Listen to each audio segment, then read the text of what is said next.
일란성 쌍둥이인데요. 한 형제는 암으로 죽고 또 다른 형제는 건강하게 살았습니다. 후생 유전학에서 이 일을 이상하게 여겼습니다. 같은 유전자인데 왜 한 형제는 암으로 죽고 다른 형제는 건강하게 살까? 연구를 해본 결과 다음과 같은 결론이 나왔습니다. 같은 자녀임에도 불구하고 유전자가 같음에도 불구하고 이렇게 한 사람은 암에 걸려 죽어버리고 한 사람은 건강하게 사는 이유가 뭘까 봤더니 두 가지였다는 거예요. 이들이 쓰는 그 믿음과 언어에 문제가 있었다라는 것입니다. 이 말은 암으로 죽은 아이는 같은 유전자임에도 불구하고 믿음이 다르다는 것입니다. 그래서 그들이 결론을 내리기를 말이 유전자를 바꾸고 믿음이 유전자를 바꾼다. 특히 말이 거칠면 인생이 거칠어지고 말이 멋지면 인생은 멋져진다라는 그러한 유전학적 결론을 내렸습니다. 그래서 오늘 말씀 제목도 멋진 말이 멋진 인생을 만든다고 정해보았습니다. 여러분의 말이 멋지면 여러분의 인생이 멋져질 것이고 우리의 말이 거칠면 여러분의 인생도 누구보다도 거친 인생을 살게 될 거라는 것입니다. 그럼 여기서 우리는 한 가지 질문이 생기는 것입니다. 멋진 말은 무엇이고 거친 말은 무엇일까? 그렇다면 먼저 거친 말에 대해서 좀 알아볼까 합니다.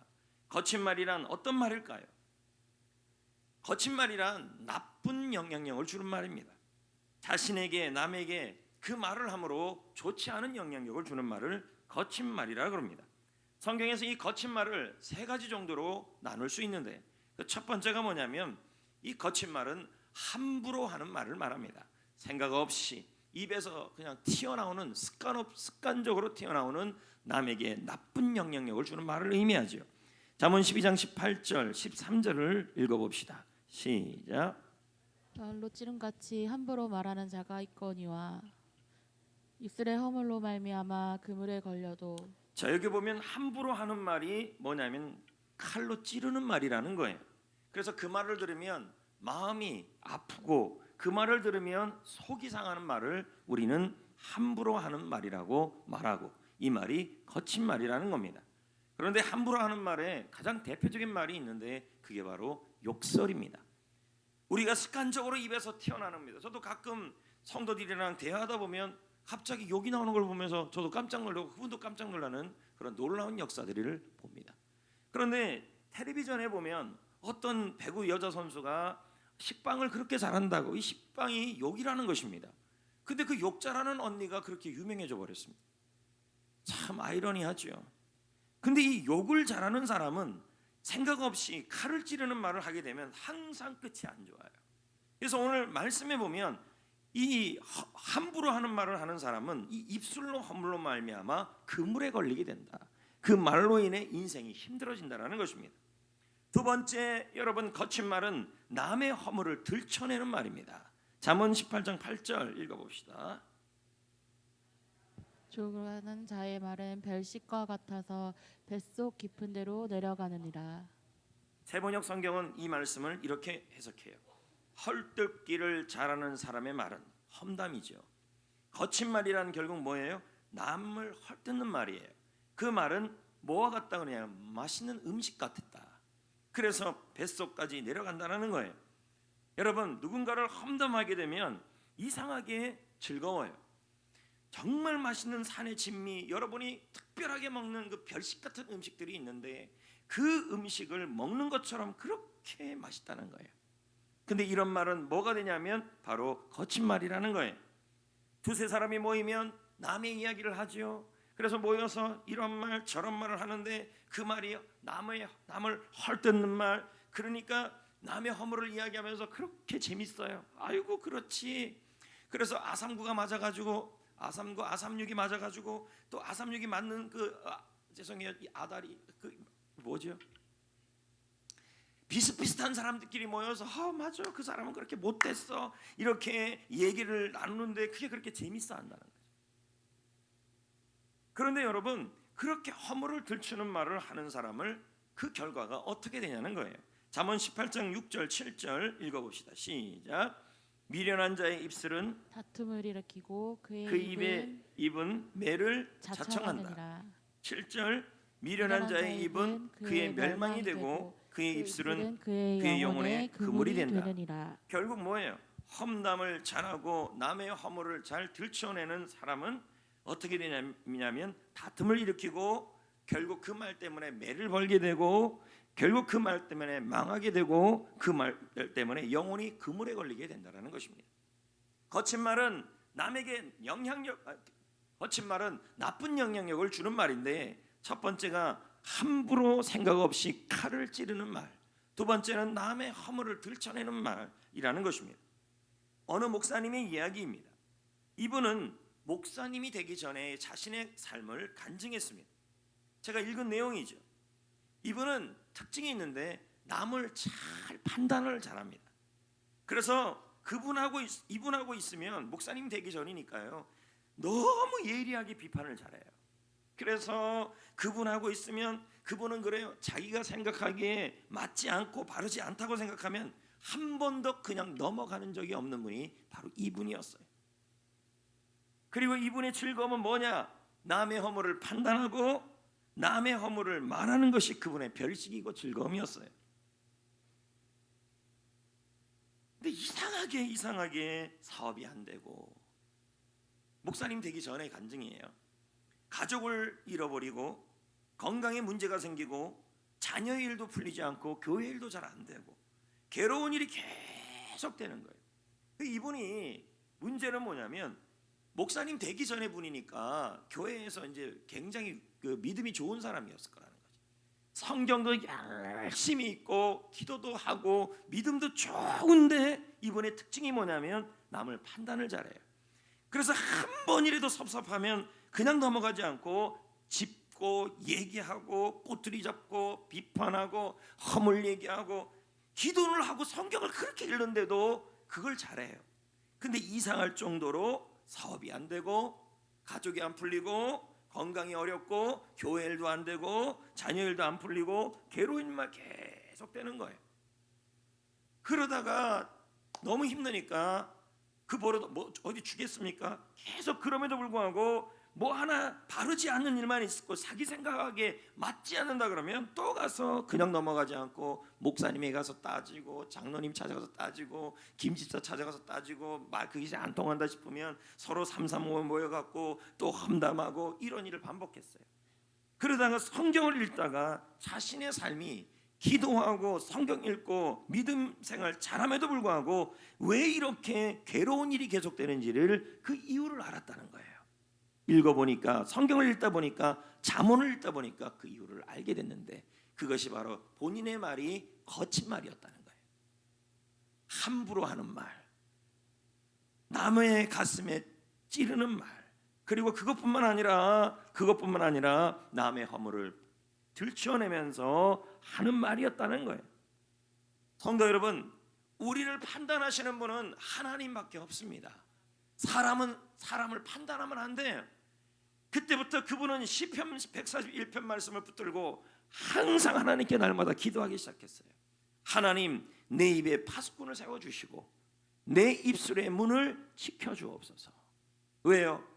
자꾸만 남을 험담하는 게 너무 즐거웠으니까. 여러분도 한번 보십시오. 남 험담하는 게 그렇게 즐겁고 맛있어요. 그런데 그렇게 험담하는 사람은 그 입의 말이 그물이 되고 그 입이 그 사람을 망하게 되고 그 입의 말이 그 사람에게 다툼을 일으키고 그 입의 말이 그 영혼을 그물에 걸리게 한다는 거예요.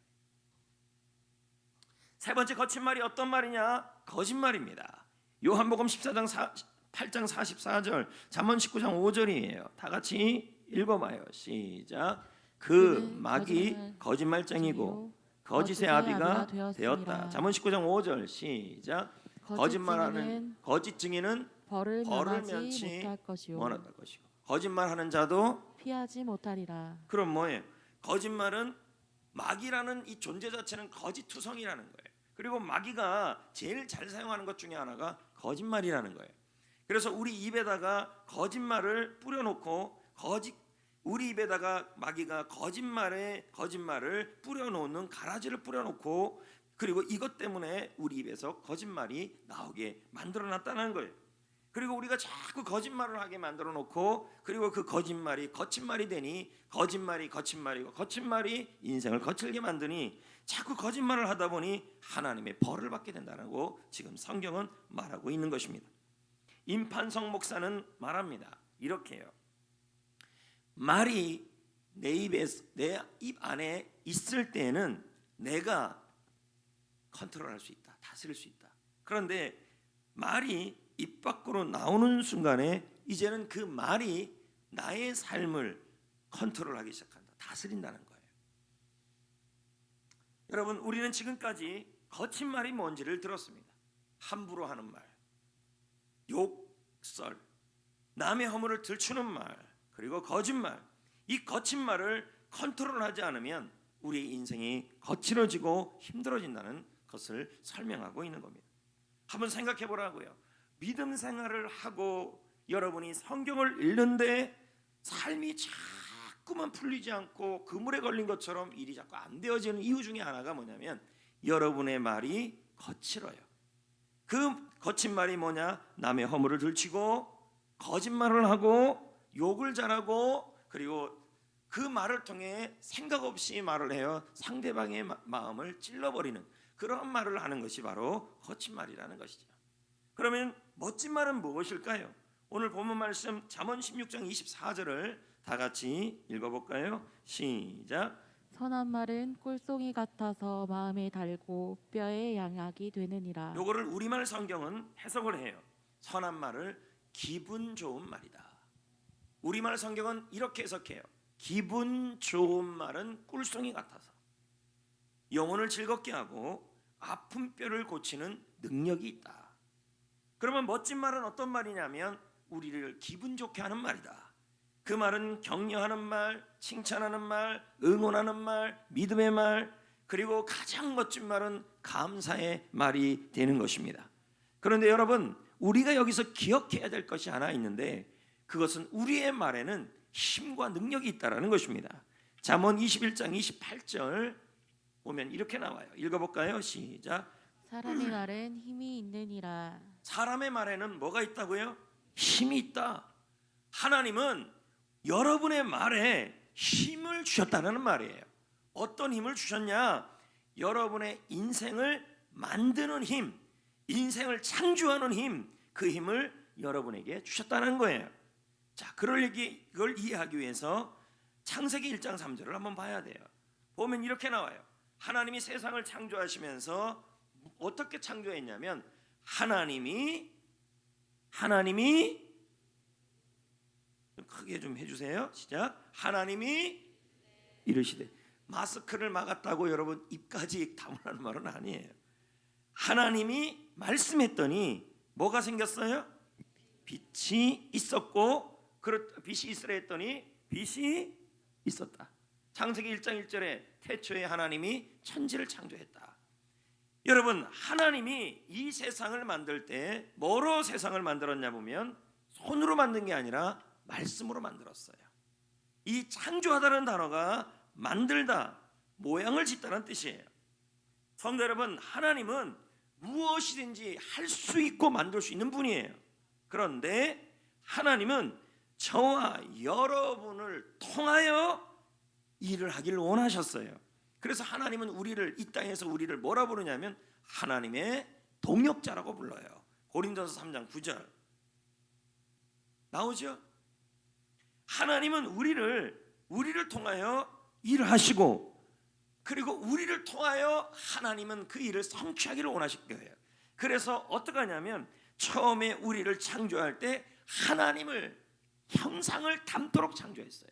하나님이 형상을 닮도록 창조했다라는 말은 하나님이 갖고 있는 모든 성향을 우리가 갖고 있는데 그 중에 하나가 뭘 닮았냐면 하나님이 말씀으로 세상을 만든 것처럼 우리에게도 말의 능력을 주었다는 말이에요. 그래서 우리의 말은 하나님을 닮아 있어요. 하나님의 말씀으로 세상을 창조했던 것처럼 우리는 말을 통하여 세상을 다스릴 수 있게 되었다는 거예요. 창세기 1장 26절 읽어볼까요? 시작. 하나님이 이르시되 우리의 형상을 따라 우리의 모양대로 우리가 사람을 만들고 그리고 모든 뭐예요? 것을 모든 것을 뭐하게 하셨어요? 다스리게 하자 하시고. 다스리게 하셨다. 자, 하나님은 우리를 하나님의 형상을 따라 만들었어요. 우리는 하나님을 닮은 거예요. 근데 특히 뭘 닮았어요? 말을 닮은 거예요. 왜요? 말씀을 통해 세상을 만들듯이 우리는 하나님의 말씀을 통해서 세상을 만들듯이 우리는 하나님의 말을 닮아서 우리 말에는 세상을 다룰 수 있는 힘이 있다는 말이야. 그래서 이 말을 통해서 다스리게 할 수 있게 하셨고, 우리의 말을 통해 인생을 다스리도록 우리를 하나님의 동역자로 만들었다는 거예요. 실제로 하나님이 제일 먼저 사람을 만들고 나서 사람에게 부탁한 일이 뭐냐면 동물 이름 짓는 거예요. 하나님이 지을 수 있는데 동물 이름을 아담 보고 지으라 그래요. 근데 아담은 하나님을 닮았어요. 형상이. 그 중에 하나가 뭐냐면 말을 닮았어요. 그래서 하나님의 말씀을 통해 세상을 창조한 것처럼 아담이 말하면 그 말에 힘이 있어서 그가 말하는 것이 동물이 진짜 이름으로 다 바뀌어버리는 일이 창세기에 나와요. 성도 여러분, 하나님은 직접 동물들의 이름을 지을 수 있었어요. 하지만 하나님은 아담과 함께 협력하기를 원하셨습니다. 그래서 하나님은 아담을 자신의 형상을 닮게 만들었는데 그것이 말을 통하여 세상을 창조하고 다스리고 통치하고 만드는 능력을 주었다는 말이에요. 그러므로 여러분의 말에는 인생을 만드는 힘이 있어요. 여러분의 말에는 환경을 다스리는 힘이 있고, 여러분의 말에는 세상과 특히 인생을 창조하고 모양을 만드는 힘이 있다는 말이에요. 찰스 캡스는 말합니다. 인간은, 읽어볼까요? 인간은 하나님의 형상으로, 하나님의 입에서 나온 것은 창조적 능력이 있다. 그러므로 당신 속에는 하나님의 창조적 능력이 있다. 그 능력이 말에 있다. 당신이 입으로 내는 말은 당신을 성공케 할 수도 있고 당신을 속박할 수도 있다. 아까 제가 그랬잖아요. 거친 말은 우리를 그물에 걸리게 한다. 여러분이 기도하고 성경 보아도 거친 말을 계속하고 있으면 여러분의 인생이 거칠어져요. 그래서 자꾸만 속박이 나요. 그러나 여러분의 입이 선한 말을 하게 되면, 멋진 말을 하게 되면 그 말이 창조적 능력이 있어서 세상을, 여러분의 인생을 그 말이 만들어 간다는 말이에요. 민형욱 교수님이라는 분이 계십니다. 책에서 읽었죠, 이분에 대해서도요. 이분은 고려대학, 숙명여대, 동국대학교 주임 교수님이십니다. 한국 스피치 생명교육원을 경영했어요. 대기업에서 강사로도 활동하고 있어요. 근데 이렇게 되기까지 그의 인생은 참으로 어려운 시절을 보냈어요.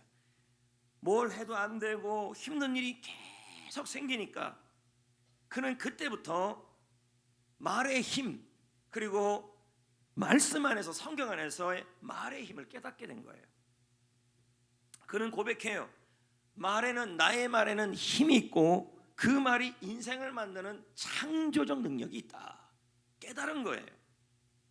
그동안은 그렇게 어려운 시절이 지나고 말씀 보고 기도하는데도 불구하고 인생이 풀리지 않아요. 여러분, 말씀과 기도와 언어가 삼위가 같이 가야 돼요. 그런데 그분이 그때부터 이제 깨닫고 나서 날마다 아침마다 일어나 남산에 올라가요. 남산에 가면 여러분, 남산공원에 얼마나 많은 비둘기들이 있습니까? 그 비둘기를 보면서 외쳤어요. 눈이 오나 비가 오나 비둘기를 향하여 3년을 반복하여 멋진 말을 외치기 시작했어요.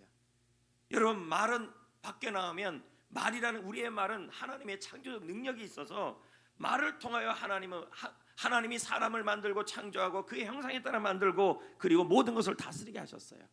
우리가 말을 사용할 때 그 말을 통해 여러분의 인생이 다스려진다는 말이에요. 그는 선포했어요. 나는 갈수록 잘 되는 사람이다. 근데 이 말씀이 성경에 나와요. 시편 92편 14절에 늙어도 청정하며, 늙어도 청정하고 늙어도 싱싱은 아닐 거야 아마, 푸르르고, 이런 구절이 나와요. 그러니까 이분은요, 나는 나이가 들어갈수록, 나는 점점 시간이 갈수록 나는 하나님 안에서 잘 되는 사람이라는 말을 계속 선포한 거예요.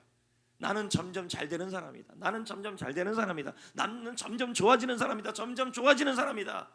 늙어도 몸이 아파지는 사람이 아니라 그는 늙어도 청정하며 그는 늙어도 푸르르란 말이 시편 92편 14절에 나오니까 그 말씀을 가지고 계속 여러분 말은 창조의 힘이 있잖아요.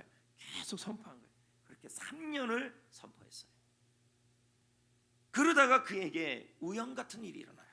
세상 사람들은 우연이지만 우리 믿는 자는 이게 우연이 아니고 뭡니까? 하나님의 일하심이죠. 어떤 작은 회사에서 초청을 받아서 강사가 되었는데 그때부터 그가 고백한 대로 그의 말이 그의 인생을 다스리기 시작해요. 점점 주님 안에서 잘 되기 시작하는 거예요. 그리고 지금의 자리에 오르게 된 거죠. 잠언 12장 14절 말씀을 읽어봅시다. 시작. 사람은 입의 열매로 말미암아 복록에 족하며 그 손이 행하는 대로 자기가 받느니라. 네, 손이 일한 결과를 가져오듯이 말은 인생의 결과를 가져오는 능력이 있다, 힘이 있다는 거죠. 하나님은 여러분의 말을 통하여 여러분의 인생을, 다른 사람의 인생을 새롭게 만들기를 동역하기를 원하신다는 거죠. 그래서 돈고생 목사님의 책에 보면 다음과 같은 말이 있어요. 제가 읽어볼게요. 당신의 인생의 질은 당신이 이제까지 말해온 것에 달려있다. 내가 거친 말을 하면 인생이 거친 인생이 될 것이며 내가 지금 멋진 말을 하면 인생이 멋진 인생이 될 거라는 거죠. 계속 제가 읽어보겠습니다. 당신의 실패와 당신의 성공은 당신의 입에 달려있다.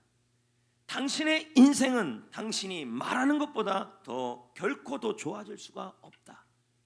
지금 당신은 지금 하는 것을 후에 거두게 될 것이다. 현재의 당신의 삶은 과거 당신이 했던 말의 결과이다. 그러므로 항상 말을 조심해라. 본고세 목사님의 말이에요. 여러분 우리끼리 앉아서 조금만 말해봐도요, 그 사람의 말의 거친 말인지 선한 말인지를 보면 그 사람의 앞으로의 삶과 지금의 삶과 과거의 삶이 보여요. 왜요? 어리석은 사람의 말, 미련한 자의 말은 그물을 걸리게 하고 그 말은 매를 벌고 그 말이 망하게 한다 그랬기 때문에. 그러나 선한 말은 점점 하나님께서 그 말을 사용하신다는 것이죠. 성도 여러분, 우리는 그러므로 우리는 어떤 말을 해야 할까요? 거친 말이 아니라 멋진 말을 해야 할 줄 믿습니다. 왜요? 멋진 말이 멋진 인생을 만들기 때문인 것입니다. 그러면 멋진 말의 대표적인 말이 뭘까요? 감사입니다. 다시 한번 볼까요? 에베소 5장 4절 시작. 어리석은 말이나 희롱의 말이 마땅치 아니하니 오히려 감사하는 말을 하라. 누추한 말, 어리석은 말, 희롱의 말, 이 다음이 무슨 말이에요? 다 거친 말들이에요. 함부로 말하는 말, 거짓말, 그리고 욕하는 말, 욕설, 그리고 또 여러분 남의 허물을 들춰내는 말, 그런 말을 하지 말라는 거예요. 오히려는 말은 돌이켜서 더욱더 감사의 말을 그럴수록 더 하라는 거예요. 성도 여러분, 성경에는요 축복이라는 단어가 히브리어로 두 가지 단어가 나와요. 그 첫 번째 단어가 브라카입니다. 브라카. 그 뜻은 뭐냐면, 축복이라는 단어의 뜻이, 이 브라카의 단어의 뜻은 뭐냐면 하나님을 예배하라, 하나님을 찬양하라, 하나님께 기도하라, 하나님께 감사하라. 네 가지 의미가 들어있어요. 브라카의 그 뜻이에요. 근데 또 하나의 히브리어로 축복이라는 단어가 있는데 아쉐르예요. 그 뜻은 뭐냐면 하나님이 나와 함께 하신다. 그래서 기도를 응답해 주신다. 마음의 기쁨을 주신다. 육신의 건강을 주신다. 내 인생의 승리를 주신다. 그리고 형통케 하신다. 이게 아쉐르예요. 그런데 성경을 보면요 참 신기한 게 있어요. 하나님이 아쉐르와 브라카를 어떻게 하냐면 동전의 양면이에요. 아쉐르가 임하기 위해서는 항상 브라카가 같이 가요. 동전의 양면이에요. 하나님이 아쉐르만 주지 않아요. 근데 우리는 뭘 자꾸 그러냐면, 주여 하나님이 동행해 주세요. 이쪽 튀어나온 것보다 얘가 낫네요. 이쪽에 하나님 동행해 주시고 함께 해 주시고 기도를 응답해 주시고 마음의 기쁨을 주시고 건강을 주시고 승리를 주시고 형통을 주옵소서. 얘만 자꾸 구한다는 거죠. 근데 얘가 오려면 얘가 같이 와야 주어져요. 이 말은 무슨 말이냐면, 예 없이는 브라카가 없이는 아쉐르가 안 온다는 말이에요. 근데 우리는 뭐만 구해요? 아쉐르만 자꾸 달라 그래요. 그래서 내 인생이 늘 하나님이 동행하고 우리 아이들에게 기도가 응답되고 사업장에 하나님의 형통케 하시고 몸이 건강하게 하시고 마음이 기뻐지기를, 이 아세리의 복을 이걸 구해요. 여기서 그걸 원치 않은 분이 없을 겁니다. 맞지 않습니까? 여러분 너무 조용하십니다. 맞지 않습니까? 여러분 아세리의 은혜가 필요하시면 아멘. 하나님이 함께 하시고 기도가 응답되게 하여 주시고, 아멘을 좀 크게 합시다. 마음이 행복해지고 몸이 건강해지고 사업장이 승리하고 인생이 형통해지고 아쉐르예요. 근데 하나님은 이 아쉐르만 주는 일이 없어요. 아쉐르가 임하기 전에, 이쪽이 임하기 전에 반드시 하나 와야 돼. 동전에 다른 면이 하나 와야 되는데 바로 브라카예요. 이 말은 브라카를 하지 않으면 아쉐르가 오지 않는다는 말이에요. 비행기의 양날개 같아요. 아쉐르, 하나님이 아쉐르의 복, 삶의 복을 주려면 반드시 이쪽에서 브라카가 올 때 주어져요. 그러니까 브라카라는 일을 하지 않으면 아쉐르는 따라오지 않아요. 근데 우리는 자꾸만 사업장이 형통해지길 원합니다. 우리 자녀들이 결혼 잘하게 하시고, 우리 자녀들이 믿음 생활 잘하게 하시고, 사업장이 형통하게 하시고, 마음이 기뻐지게 하시고, 내 인생이 평안하게 하여 주옵소서. 아쉐르를 원해요. 그러나 이 아쉐르는 브라카가 있을 때 아쉐르가 와요. 이런 예는 성경에 계속 나와요. 대표적인 게 여호사밧 왕이에요. 여호사밧 왕이 거하던 곳에 수많은 적군들이 공격해 와요. 이때 여호사밧이 어떻게 합니까? 하나님께 응답받고, 전쟁은 하나님이 승리해 주실 것이다. 응답받고 어떻게 해요? 브라카를 해요. 그 브라카가 너무 불편하고 귀찮은 일이에요. 왜요? 군대 앞에다가 성가대를 세우고 그 성가대들이 나팔을 불면서 감사 찬송을 부르는 거죠.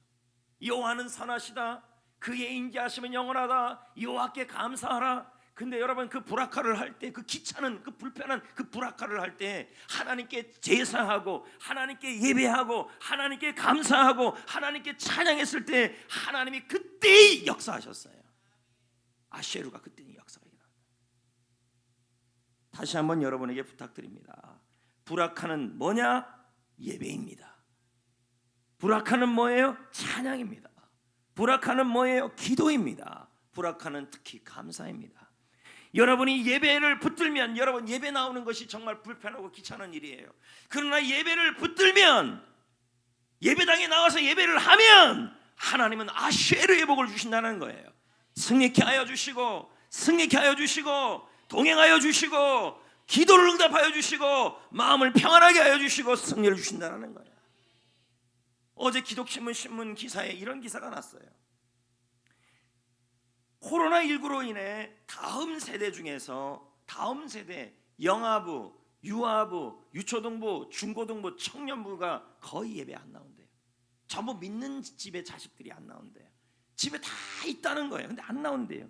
그래서 그 이유가 뭐냐 설문조사를 했더니 70%가 엄마 아빠가 이렇게 얘기한대요. 엄마 아빠 마스크 끼고 교회 갔다 올 테니까 너희들은 오지 말라는 거죠. 부모가 나오지 말라고. 두 번째 이유는 이 아이들 스스로가 엄마 아빠가 겁을 많이 주고 매스컴에서 겁을 많이 주니까 감염될까 봐 교회에 가면 무서워서 안 간다는 거예요. 60%. 결론이 뭔지 아십니까? 예배가 무너지니 다음 세대 믿음이 무너지더래요. 오늘 성경 말씀이 분명히 나와요. 브라카를 해야 하나님이 아이들에게 아쉐르의 복을 줘요. 오늘 부모님들 아이들을 이 시간에 교육부에 다 데리고 나가서 보내셔야 돼요. 아멘을 해야 내리죠. 보내셔야 합니다. 할렐루야. 여러분도 마찬가지예요. 이제 정부 반침이 1단계로 떨어졌어요. 이 말은 본당이 30%가 아니라 50%까지 들어오고 식사도 금지가 아니라 자제로 바뀌었어요. 이제 정부도 먼 안목으로 보는 거예요. 진짜 그렇게 좀 하시죠. 교회가 안전합니다. 어느 목사가 그랬다잖아요. 교회가 잘못했다고. 나는 도대체 교회가 뭘 잘못했는지 모르겠어요. 몇몇 교회가 잘못할 수 있겠죠. 그러나 일반적 거의 90%의 교회들은 열심히 정부 반칙 따르고 방역했습니다. 최선을 다했습니다. 도대체 뭘 잘못했습니까? 다시 우리 예배를 붙들고 하나님이 그러면 여러분에게 아쉐르의 복을 주시고 우리 다음 세대 아이들에게도 권면하셔야 합니다. 눈물로 예배 나오라고 아이들한테요. 특히 여러분, 우리가 감사를 붙들면 하나님이 아쉐르의 복을 주실 줄 믿습니다. 감사 참 불편합니다. 쉽지만 진짜 불편해요. 왜요? 그 앞에서 또 일어나야 되죠. 또 봐야 되죠. 그거 실천해야 되죠. 그러나 여러분, 감사를 붙들을, 근데 하나님 앞에서 여러분이 그럽니다. 아우, 사업장 요즘 수금이 안 돼요. 하나님 해결해야 되는데 아세리의 복은 원해요. 근데 여러분, 아세리의 복은 브라카를 해온다니까요. 브라카라는 말은 예배하고 찬송하고 기도하고 특히 감사 생활할 때 임한다는 거예요. 제발 일십하지 마세요. 이 말은 교회에서 셀리더가 감사 미션을 보낼 때 읽고 씹지 말라고요. 하시라고요, 여러분. 그래야 하나님이 일하신다니까요. 그래야 기도를 응답하신다니까요. 그래야 하나님의 마음에 기쁨을 주신다니까요. 할렐루야. 목회자로서 여러분의 가정과 일터와 인생과 사업장이 하나님이 형통케 하시고 승리케 하시고 풀어주시고 열어주시고 응답하여 주시고 하나님이 일하시기를 원합니다. 근데 브라카는 아쉐르를 통해 온다는 거예요. 아쉐르는 브라카를 통해 온다는 거예요. 한국 최고령 의사가 있죠. 올해까지 94세이죠. 한원주 권사님, 제가 새벽에도 설교를 한번 한 적이 있죠. 이분이 2020년 지난 10월 달에 별세하셨어요. 천국 가셨죠. 저분 얼굴 보세요. 94세인데 얼굴이 뽀여요. 화장은 그냥 파운데이션 정도밖에 안 해요. 저분은 화장을 지은 얼굴과 안 지은 얼굴이 똑같아요. 얼굴이 얼마나 뽀얀지. 가면 갈수록 시편 92편 14절처럼 갈수록 잘 되는 사람, 갈수록 건강한 사람이에요. 그의 아버지가 누구냐? 일제강점기에는 94세니까요.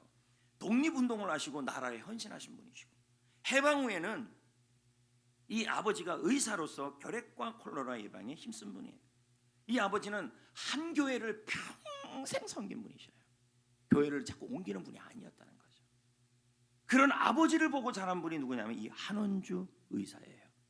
아버지를 보면서 같은 꿈을 꾸게 돼요. 무슨 꿈이에요? 의사 되어야겠다. 여자분이지만 이분이 말하는 연대가 우리 여러분이 살아보지 못한 연대들이에요. 1949년에 경성여자의학 전문학교에 들어가가지고 산부인과 의사가 되고, 1959년에 2010년에 지금 20년인가 2020년인가요? 10년 아니에요? 20년이에요. 2020년에 1959년을 얘기하니까 너무 까마득하잖아요. 근데 이분이 얼마 전까지 생존하셨던 거예요. 1959년에 물리학자 남편을 만나서 미국으로 유학 가요. 그리고 거기서 산부인과 의사만이 아니라 내과 전문의 자격증까지 따요. 아버지의 신앙을 보고 자랐잖아요. 그런데 여러분, 모태신앙이고 아버지의 신앙을 보고 자랐는데 생활이 피고 좋아지니까 어떻게 시작하냐면 부모님의 믿음, 아버지의 믿음을 헌신짝같이 버려요. 교회도 겨우 나오고 기도도 안 하고 막 이렇게 살아가는 거죠. 말로는 막 입술은 다 무너지고 험담하는 말, 거친 말, 이런 말들을 하고, 기도 생활, 예배 생활도 엉망진창이고, 예배 한번 겨우 나오는 것도 너무 힘들어하는 그런 아버지의 믿음을 다 잊어버린 거예요. 입에는 감사가 사라지고. 그러다가 한국에 돌아와서 개인 병원을 차려서 부족함 없이 살았어요. 근데 하나님이 그냥 두겠어요? 아버지의 믿음의 유산을 물려받았는데 이 개판 5분 전으로 믿음 생활하는데 그냥 두겠냐고요. 그가 그렇게 아꼈던 남편을 하나님이 데려가 버려요. 1978년에 남편이 갑자기 하늘나라 간 거죠. 한순간에 그의 모든 것이 일순간에 무너져 버리는 거예요. 그 고통의 시간 속에 하나님께 하소연하며 드디어 기도를 하는 거예요. 정신 바짝 차리는 거죠. 그때 하나님의 음성이 들려와요. 너 지금까지 잘 먹고 잘 살았잖냐? 누구보다 복된 삶 살았잖냐? 세상에서 너 뭐가 그렇게 울고불고 하느냐? 아버지가 물려준 신앙, 어머니가 물려준 신앙, 그 신앙을 다 얻다 버리고 네 입술에 감사까지 사라지면 어떻게 살아가느냐? 좀 이따 영상에는 이렇게 자세히 안 나와요. 이제부터 너는 네 주변을 돌아보고 살아라. 감사하면서 살아라. 드디어 그는 결심하게 되고, 남편은 하늘나라 갔지만 믿음 생활 이제부터 제대로 하기로 결심을 해요. 그리고는 그동안 나만 잘 먹고 잘 살았던 믿음에서 남을 위해 베푸는 믿음으로 바뀌어요. 그래서 의료 선교원에 나가 가난한 자를 무료로 돕고 수입이 생기면 그대로 장학금과 생활이 어려운 분들에게 지원합니다. 어제하고 그제하고 우리 교회도 장학금을 불신자들에게 나눠줬어요. 제가 기도도 안 했고요. 그리고 그들에게 하나님의 하자도 꺼내지 않았어요. 의도적으로요. 왜요? 이미 우리 전도 대상자들이 다 그거 할 거라고 믿고 저는 철저하게 그냥 베푸는 사람으로 다가갔어요. 그러려니까 할 말이 없더라고요. 하나님 빼고 기도 빼니까 5분 만에 끝나더라고요. 장학금 전달. 그러다가 2008년에 83세 나이로 30년간 했던 의료 생활을 은퇴해요. 여러분 83세가 은퇴 나이였어요. 그런데 이분은 은퇴하고 나서 그 다음 날부터 남양주에 있는 한 요양병원에 가서 다시 의사가 돼버린 거예요. 그렇게 94세까지 하나님 앞에 부름을 받을 때까지 이분의 삶은 말 그대로 너무 인생이 멋진 인생이에요. 좀 이따 보세요. 피부가 뻐예요. 이렇게. 얼마나 제가 보기엔 주름도 없는 것 같아요. 나이가 들어도 저렇게 늙는다면 진짜 아름다울 것 같아요. 근데 아까 시편 92편 말씀에 그러잖아요. 그는 늙어도 청정하며 그는 늙어도 푸르르다 그러잖아요. 여러분 하나님 앞에 멋진 말을 보면 나와요. 그분의 언어가 감사예요.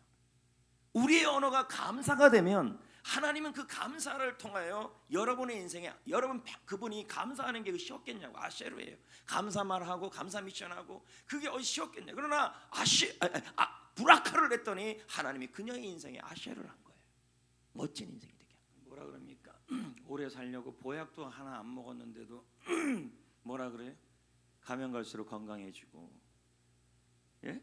그리고 넘치는 일도 계속 일들이 생기면서 그러니까 그분이 자신의 인생이 멋진 인생이 된 것은 말이 멋졌죠.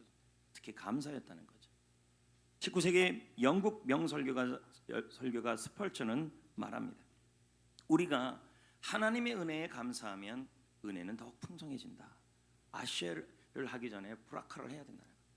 여러분 제가 아까 분명히 말씀드렸어요. 브라카가 오지 않으면 아쉐는 안 따라온다. 동전의 양면이고 비행기의 두 날개이고 그리고 기차의 두 레일이에요. 분명히 하나님은 아쉐르만큼을 그냥 주지 않아요. 지금 여러분이 이 힘든 코로나 상황에서 정말 회복해야 될 건 브라카예요. 예배를 다시 붙들어야 돼요. 주일 예배, 주일 오후 예배, 수요 예배, 금요 예배, 또 기도 다시 붙들어야 되고 찬양 붙들어야 되고 특히 감사를 붙들어야 돼요. 근데 이 브라카는 불편해요. 그럼에도 불구하고 불편한 일을 하지도 않으면서 자꾸만 아쉐르만 원한다는 거죠. 왜요? 귀찮다는 거죠. 감사라는 것이 참 중요한 것인데 그 중에 하나가 감사일기죠. 이의용 교수님의 말을 한번 봅시다. 감사일기에 대해서 뭐라고 얘기하는지 읽어볼까요? 시작. 감사일기는 사람을 대하는 눈이 달라진다. 같이 읽어요. 시작. 자 이것도 보세요. 얼마나 불편해요. 읽으라. 근데 이 예배 이렇게 드리는 것도 이게 브라카예요. 예배를 잘 드리는 것도. 그래야 예배 시간에 하나님 임재하시죠. 같이 또 읽어봅시다. 내 삶에 시작. 내 삶에 희망이 있다고 느껴진다. 전보다 나의 삶이 더욱 행복하게 느껴진다. 삶의 에너지가 증가한다. 감사일기 유익이라는 거죠. 다음 주에는 추수감사 주일입니다. 지금 다음 주에부터는 밥 먹으려고 그럽니다.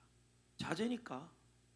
제가 어제 전국을 다해서 다 전화했어요. 목사님들하고 네트워크하면서 거기는 어때요? 근데 딱 그 충청도를 제외하고는 전부 식사가 시작됐어요. 다음 주부터요. 충청도는 이제 1.5단계이기 때문에 식사 금지입니다. 우리는 이제 먹어도 될 것 같아요. 드디어 여러분 다음 주에 떡도 먹고 할렐루야. 그 안고 들어간 떡 있잖아요. 그거 내일 다음 주에 하라 그랬어요. 떡도 먹고 돼지고기도 먹고 할렐루야. 추수감사절 참 잘 지내야죠. 특히 이 추수감사절은 기독교 절기 중에서 중요한 절기 중에 하나예요. 1년 동안 지켜주신 하나님께 감사하고 앞으로 지켜주실 하나님에 대해서 믿음으로 감사하는 날이 그날이에요. 작년 이맘때 여러분 기억하십니까? 감사 저금통들 다 나눠드렸습니다. 기억나요?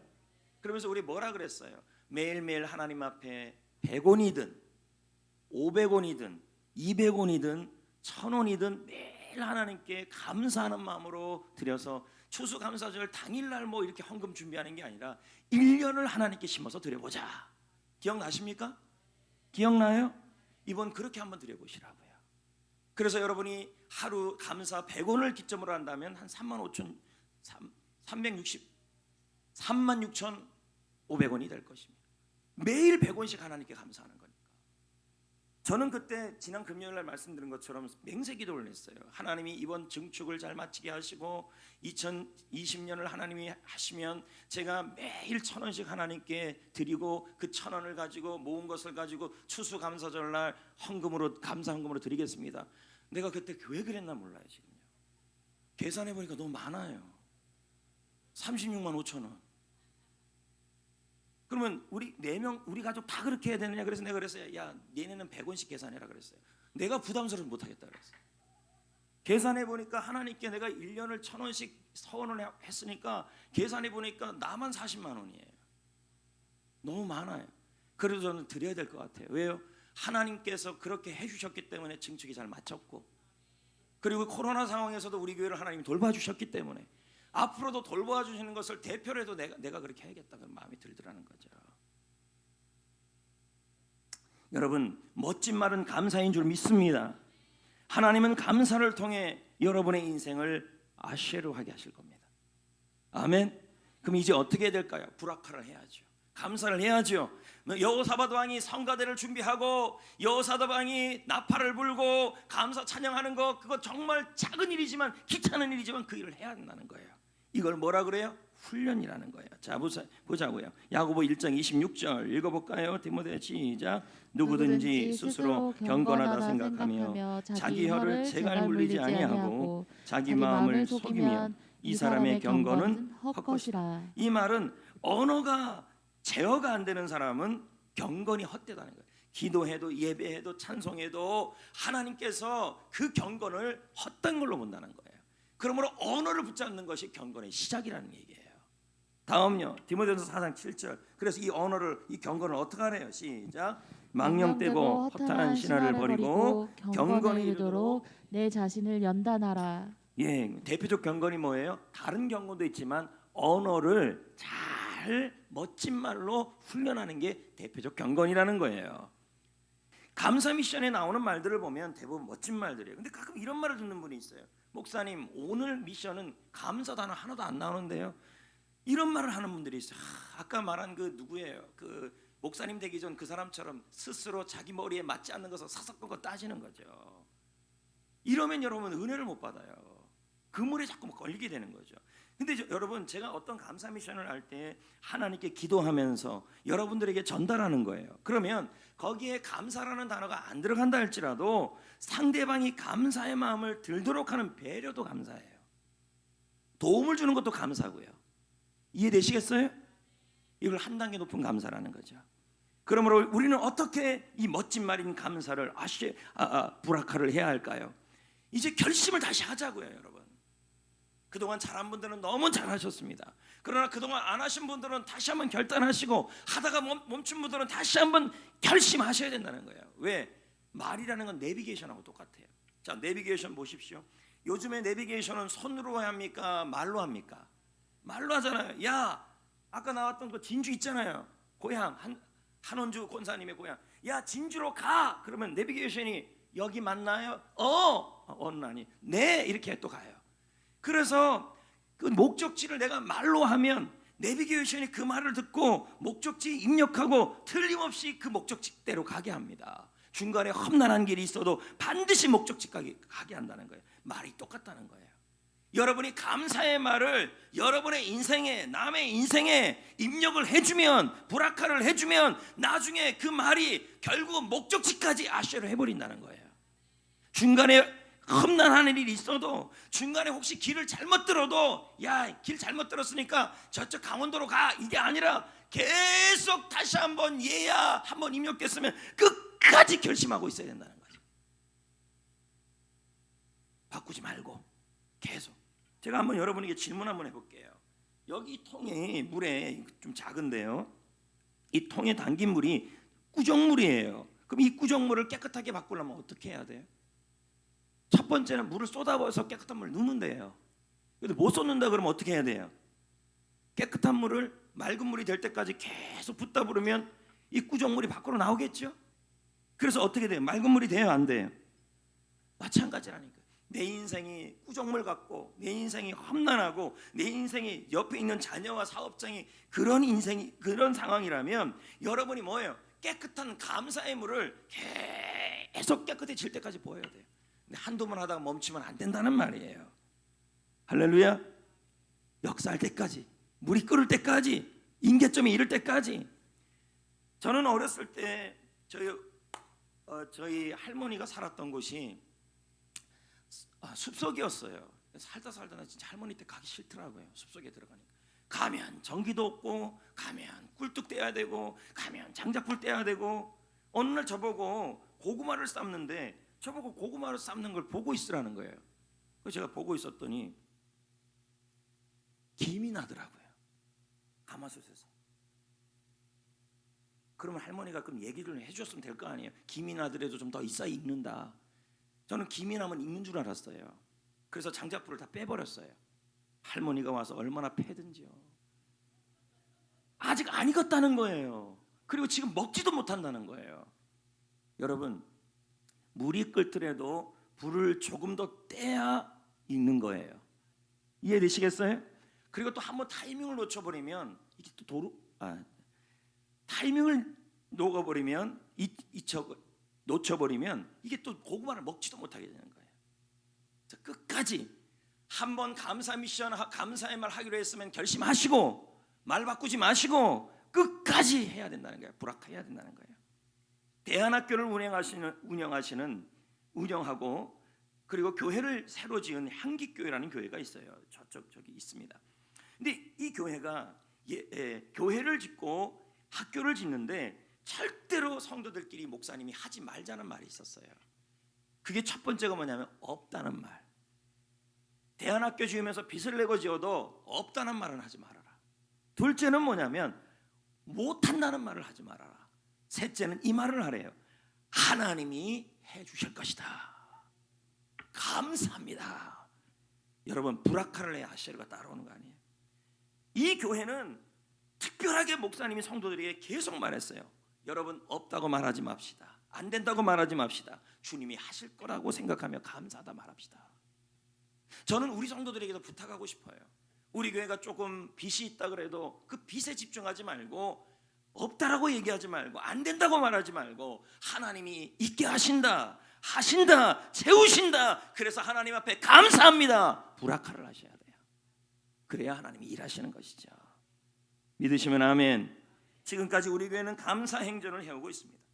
감사 행전을 하면서 참으로 행복해졌고, 또 이 코로나 상황에서 이 감사 행전이 우리 교회의 하나의 축복이 되었습니다.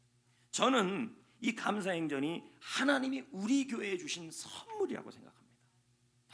너무 중요한 선물을 주셨어요, 이 코로나 시기. 하지만 여러분, 감사 행전을 통해 멋진 인생을 만드는 거, 아쉐르의 은혜를 누리는 것은 저의 일이 아니라 여러분의 몫이에요. 여러분이 감사 행전을 꾸준히 하기로, 바로 하기로 결심하고 끝까지 하기로 결심해야 돼요. 한두 번 하다가 꾸정물이 안 바뀐다 그래가지고 멈추면 안 돼요. 하나님이 일하실 때까지 하셔야 되는 거예요. 계속 하셔야 되는 거예요. 그런데 어떤 분은 그래요. 감사 행전, 감사 내용을 아침에 받고 그 내용을 리더에게 보내고 그 내용을 공유하는 것이 너무 창피하다는 거예요. 왜? 자기 개인적인 얘기가 나가니까. 창피해서 못한다는 거예요. 얼마나 개인적인 이야기가 나갑니까? 그냥 자기가 그날 하나님께 감사했던 그 주제에 맞춰서 한 내용을 한 줄 두 줄 하면 될 걸 가지고. 소녀 감성이 여전히 있는 거죠. 또 어떤 분은 또 뭐라 그러냐면 창피하다는, 뭐라 그러냐면 귀찮다 그러는 거예요. 불편하다는 거예요. 그러면서 또 물어보면 다 뭐라 그러냐면, 목사님, 아쉐르의 복이 임하기를 원합니다. 사업장이 형통해지고 자녀들이 형통해지고 내가 승리하고 하나님께서 기쁨을 주고 기도가 응답되고 우리 가정에 하나님이 주시는 축복이 있기를 원합니다. 다 아쉐르를 원해요. 그러나 분명히 말씀드립니다. 브라카가 없이는 아쉐르가 안 와요. 불편해도 감사를 해야 돼요. 불편해도 감사 미션을 해야 되고, 그 리더들이 저에게 이런 말을 해요. 자꾸 지친다는 거예요. 외롭다는 거예요. 이유가 뭐예요? 리더 혼자 감사 미션을 하는 셀들이 있어서 그래요. 또 리더도 안 하는 경우도 있어요. 여러분, 서로가 응원해야 돼요. 서로가 브라카를 해야 돼요.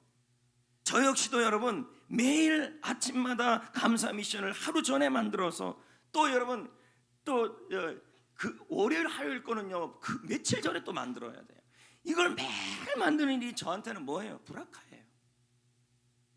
하나님 앞에서 감사를 만드는 일이.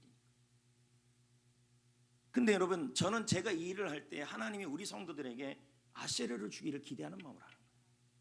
아무리 여러분 엄마가 맛있는 음식을 맛있게 청국장을 끓여 놓는다고 그래도 여러분 그래서 이렇게 만들어서 이렇게 줬어요. 근데 그걸 뭐예요? 떠먹는 일은 여러분의 몫이에요. 먹어야 건강해지는 거죠. 아 귀찮아요, 불편해요, 아유 창피해요. 여러분 귀찮고 불편하고 창피한 것을 때문에 하나님 앞에 감사하는 일을 멈추게 된다면 하나님이 여러분에게 주신 멋진 인생 아세르의 복이 여러분에게 임하지가 않아요. 다시 묻고 싶어요. 자녀가 형통해야 되죠. 금요일날 돌아갈까요? 금요일날 하면 잘하시더니요. 다시 하나님이 여러분의 가정을 형통케 해야 되죠. 사업장을 승리케 하셔야 되죠. 기도를 응답해야 되죠. 평안을 주셔야 되죠. 기쁨을 줘야 되죠. 하나님이 동행해야 되죠. 그렇다면 불편해도 창피해도 이 귀한 아세르의 복을, 귀한 이 감사 미션을 부락하셔야 돼요. 하셔야 된다는 거예요. 불편한 게 불행이 아니에요. 불편이 준 행복이 있어요. 결단합시다. 매일 아침마다 보내요. 그리고 셀에서 안 가는 데는 어떻게 해요? 지금 우리 교역자가 매일마다 전 성도들에게 또 보내요. 그걸 보시라고요. 보고 뭐예요? 목사님이 이 밥 만들려고 고생 많았네 하면서 읽고 하루 동안 그 감사 미션을 하시라고요. 그리고 셀온 리더에게 보내시고, 셀의 관리셀이라면 보낼 데가 없으면, 나는 보내고 싶은데 보낼 데가 없으면 부목사님들에게 보내세요. 그래서 하시라고요. 그렇게 할 때 하나님이 어떻게 일하시고 도우시고 역사하는 거죠. 우리 교회에서 하는 이 감사 미션이 한국 교회의 지금 발걸음이에요, 여러분. 이걸 한국 교회에 전파해야 될 거 아니에요. 제가 내년 상반기나 하반기에 CTS 사연사색이라는 프로그램이 있는데, 강의하는 프로그램이죠. 거기에 이 감사를 가지고 제가 강의를 합니다.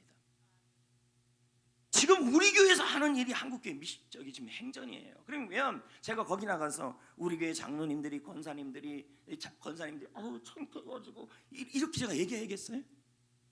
우리 교회 장로님들, 권사님들, 안수집사님들, 집사님들, 성도님들, 리더들이 감사 미션을 불악화했더니 그의 가정 속에 아세르의 복이 왔다는 그런 간증이 제 입에서 나와야 될 거 아닙니까? 강의를 8번을 하는데요. 그 간증자가 여러분이 돼야 될 거 아니에요? 안 그래요, 여러분? 제가 말씀드렸잖아요. 한국교회 발자취라죠. 왜 시간이 있어서 그걸 합니까? 아니에요. 저는 기도 제목 중에 이 권준원 목사가 한국교회를 섬기고 목사님들을 섬기는 목사가 되게 해달라. 그래서 그 시간이 없는데 그 강의안을 만들어 거기 가는 거예요. 한국교회를 섬기고 싶어서. 불편해도 합시다. 가슴이 제일 아플 때가 뭐냐면 리더들이 행전을 올렸는데 리더 혼자 올리는 셀을 볼 때 가슴이 아파요. 거기다 리더들이 안 하는 셀들은 말할 것도 없죠. 이제 말씀을 맺겠습니다. 조선 14대 왕이 선조 대왕이, 대왕은 빼고 선조예요. 임진왜란이 일어나고 나서 피난을 가게 되죠. 먹을 것이 없어요. 삼척쯤에 지나가는데 임금님이 먹을 것이 없다. 삼척이 지나갈 일이 없지. 어떻든 가는데 먹을 것이 없다라는 소식을 삼척에 있는 어부가 들었어요. 됐어요? 삼척 나와서 하는 말인데, 이번에 코로나가 일어나고 나서 뜨는 여행지 4위에 여러분 동해시가 들어갔어요. 나 어제 그 소식 보고 나서 너무 좋았어요. 동해시가 여러분 4등에 들어갔대요. 관광지로. 하여튼 삼척에서 어부가 들었어요. 그 어부가 임금님에게 고기를 바쳤어요. 그 고기 이름이 무기예요. 그래서 임금님이 그 고기를 먹는 게 너무 맛있었어요. 그래서 그 고기 이름이 뭐냐 그랬더니 무기라 그러니까 임금님이 이름이 안 이쁘다 그래서 그 고기 이름을 은어라고 지었어요. 은색깔이 난다 그래서. 임진왜란이 끝나고 궁으로 돌아왔는데 피난길에서 먹었던 그 음식이 너무 그 고기가 먹고 싶어서 그 은어를 가지고 오라 그랬어요. 먹었더니 맛이 없어요. 그랬더니 임금님이 이렇게 불러서 예 이건 다시 도루묵이다. 도루묵 다시 너 묵해라 이 말이에요. 그래서 발음이 변해서 도루묵이 됐다는 거예요. 성도 여러분, 지금까지 감사 잘했잖아요. 그렇다고 귀찮다고 감사 멈추면 여러분 도루묵 됩니다. 힘들다고 창피하다고 감사 미션 그만해버리면요 말짱 도루묵 돼버립니다. 멋진 나를 보기를 원한다면 멋진 말을 해야 합니다. 백범 김구 선생님이 그랬잖아요. 거칠게 말할수록 인생은 거칠어진다. 백범이 얘기한 말이죠. 오늘 여러분 설교를 마무리하면서 여러분에게 부탁드립니다. 저는 여러분의 인생에 하나님의 아쉐르가 임하기를 원합니다. 하나님이 동행하시고 하나님이 함께 하시고 사업장에게 형통하게 하시고 일터에게 축복하시고 자녀들에게 기도를 응답하여 주시고 할렐루야. 그러기 위해서는 브라카를 하셔야 돼요.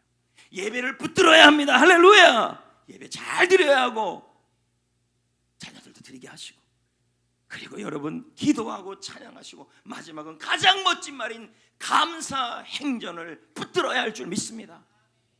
배에서 감사합시다.